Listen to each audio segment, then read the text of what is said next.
आज हमारी आखिरी मुलाकात है।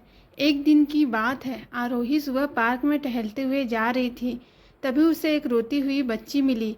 आरोही ने उससे रोने का कारण पूछा तो लड़की ने बताया कि वह जिस गुड़िया से खेल रही थी वह इसी पार्क में कहीं खो गई है।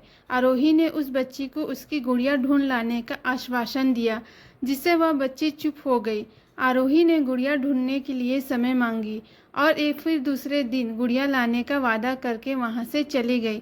पर गुड़िया ना तो आरोही को मिली और ना ही उस बच्ची को। आरोही ने गुड़िया की तरफ से एक काल्पनिक पत्र उस बच्ची को लिखी और जब वह बच्ची पार्क में गुड़िया पाने की आशा में आई तो आरोही ने वह पत्र उस बच्ची को पढ़कर सुनाया।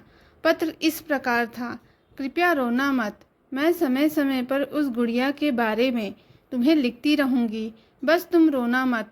अब आरोही रोज उस खोई हुई गुड़िया की तरफ से काल्पनिक पत्र लिखने लगी और लगभग रोज ही उस बच्ची को पढ़कर सुनाती, जो कि यात्रा का काल्पनिक वर्णन करता था।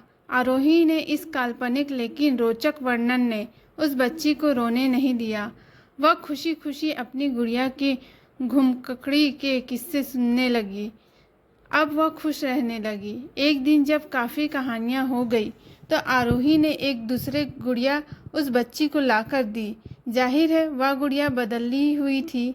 उस बच्ची को अपनी खोई हुई पुरानी गुड़िया जैसी नहीं लगी तो वह आरोही की ओर देखने लगी। आरोही अनजान बनते हुए गुड़िया में चिपकी एक चिट को निकालकर पढ़ने लगी। उसमें लिखा हुआ था: यह मैं ही हूँ, तुम्हारी वाली गुड़िया जो पार्क में खो गई थी। दुनिया भर की लंबी यात्रा की वजह से मैं थोड़ी बदल गई हूँ। बच्ची को इस गुड़िया और आरोही पर विश्वास हो गया। वह गुड़िया लेकर घर चली गई। वर्षों बाद जब वह बच्ची बड़ी हो गई तो एक दिन वह अपनी अलमारी में कुछ ढूंढ रही थी तो उसका ध्यान उस गुड़िया पर गया जो आरोही ने उसे दी थी। बचपन की बातें याद करके वह हंसने लगी। उसे जब समझ आ चुका था कि आरोही ने कैसे उसका मन रखा, उसे उस गुड़िया पर फिर प्यार आने लगा।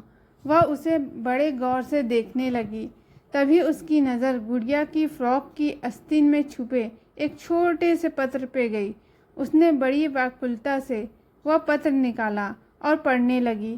पत्र में संक्षेप में यह लिखा हुआ था: हर वह चीज़ जिससे तुम प्यार करती हो कभी न कभी तुमसे खो जाएगी और जो तुम्हारे पास होगी वही तुम्हारे लिए सच्चे रूप में बनी होगी।